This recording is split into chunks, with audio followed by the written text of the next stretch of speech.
Meu filho, toda vez que é exposto ao frio, desenvolve febre e urticária. Como explicar isso? Okay, so this is a cold-induced urticaria case that she's talking about. So there are people who, when they go to the cold weather, they develop hives. So it's called cold-induced urticaria. Now, there have been a lot of studies about this. Sometimes there's a cluster in families that do have that. That family members, they have a genetic marker mutation that causes them to have this cold-induced urticaria. So people are studying this, they're doing that. But for me, urticaria is urticaria is urticaria. So what causes the urticaria? What causes hives? That's the number one question. I think we have what I call turbine, which is toxic overload. We have biologics, which is hormonal imbalance.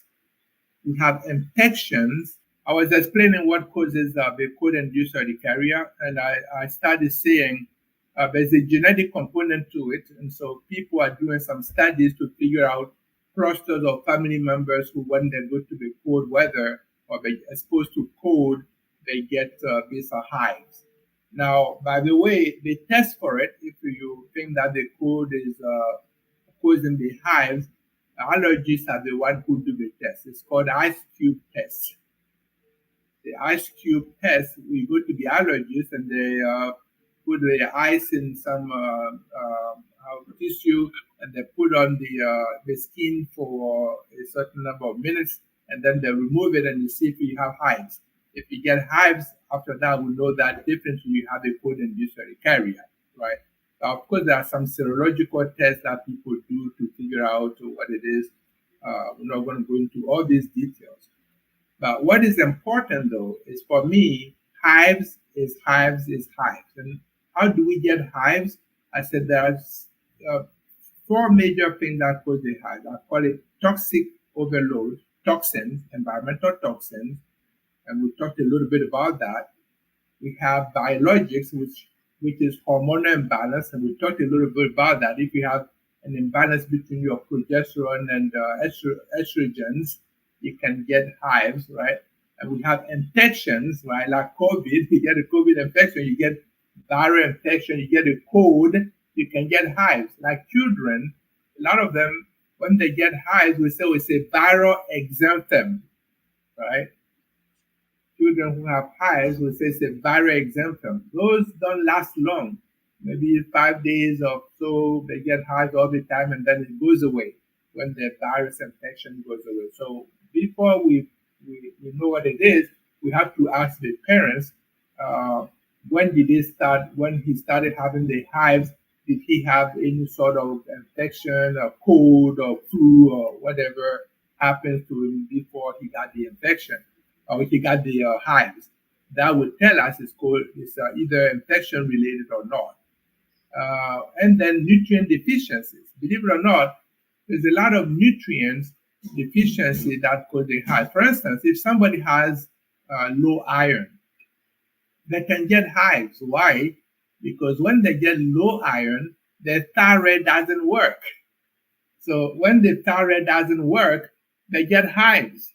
And a lot of women are doing that. They have iron deficiency and nobody's checking their nutrients and they're not checking their thyroid levels. They're not checking any of that. And then they're coming up with hives.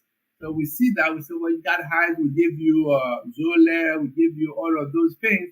And if you go on biologics for your hives, you're going to remain on it for 200 years. You're not even going to get off. We'll put you on steroids for your hives. Or if we do that, and we didn't go deep to figure out what is causing it, you're going to be with your hives forever. So that's why it's important for us to know what is behind the hives. And my acronym is TOBIN, toxic overload, biologics, which is your hormone imbalances, your infections, and nutrient deficiencies. So if we cover all of those, for instance, vitamin D deficiency, many people who have hives, they have vitamin D deficiency. We never check the vitamin D level. So if we don't, how would we know that that is contributing to the hives? So for me, when the patient comes with hives, whether it's a cold-induced or no cold-induced, whatever it is, I make sure that I cover all the bases, checking those things that I have talked about. Okay. I try to remember all that you say to us, okay? Yes. And summarize Hopefully they will have a transcript and they will be able to read it.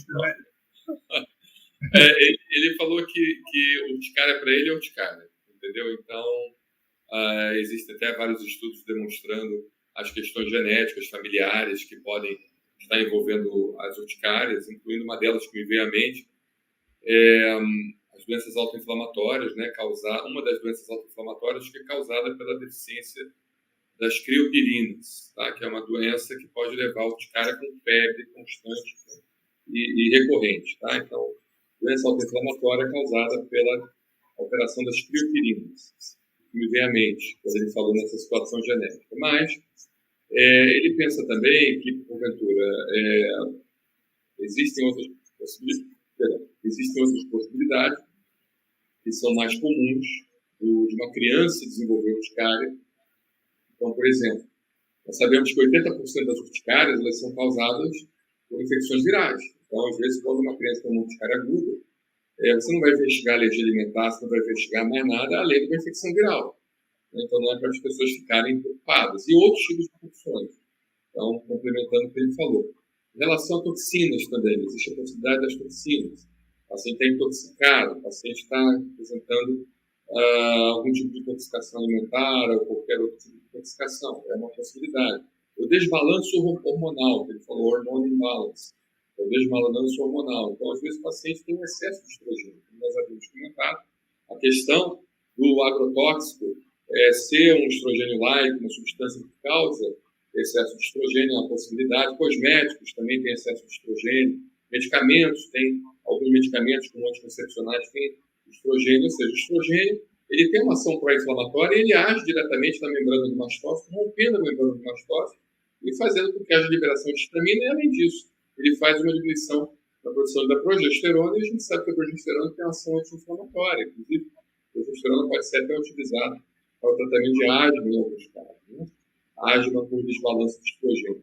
Ele falou também, se não me engano, pela deficiência de ferro, iron deficiency. Então, Yes, iron deficiency. Então, a deficiência de ferro, que ela pode estar ligada a problemas da tireoide. Então, quando o paciente tem deficiência de ferro, ele vai ter alterações na tireoide, e essa alteração na tireoide pode levar também à urticária, principalmente em mulheres, né?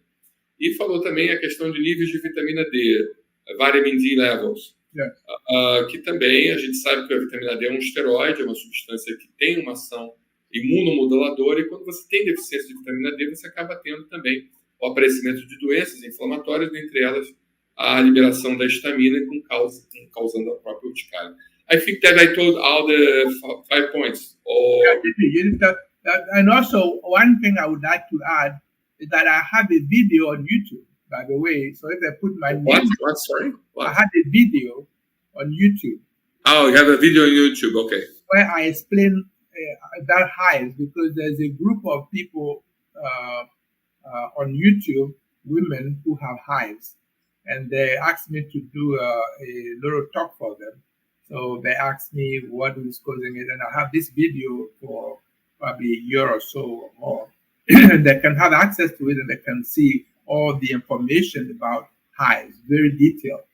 O professor também fala que ele tem um vídeo no YouTube de um grupo de mulheres que tem urticária, e ele fala muito sobre essas informações de urticária nesse vídeo, que por acaso está publicado no nosso site. It is published at our website in your profile, okay? People visit the Professor Benoit profile. É só as pessoas visitarem o perfil do Professor Benoit que vão encontrar o vídeo lá.